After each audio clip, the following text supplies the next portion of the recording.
Hello mga B! Andito ako ngayon sa Mukbang Show Restaurant, a Korean barbecue restaurant here in Dera, kung saan ay makakalafang ka ng spicy and normal marinated chicken and beef. At kung medyo juicy ka, ay meron din naman silang hindi marinated. May isda, may hipon, may puset. Syempre, hindi mawawala ang mga side dish na kung saan sa halagang 69 dirhams ay 1 to sawa na po. Opo, tama po ang narinig ninyo. Sa halagang 69 dirhams ay unlimited na po. Kaya naman hindi na kami nagpatumpik-tumpik pa at sinimulan na namin ang lafangan dito sa mukbangan. Alam nyo mga B, real talk tayo kung agree kayo at hindi, ang 69 dirhams ay medyo heavy sa bulsa. Lalo na dun sa mga ang sahod ay hindi kalakihan dito sa Dubai.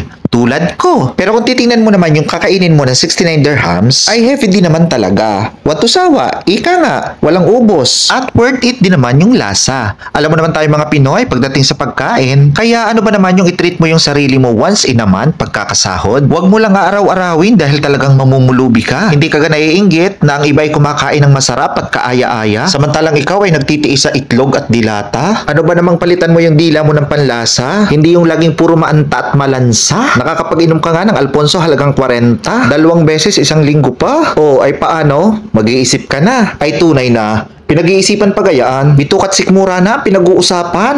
Ano pag ang iyong pinaglalaban? Ay siya gani rin na laang, dadagdagan ko pa ng unlimited iced tea sa halagang 15. Oh, ay ano pa?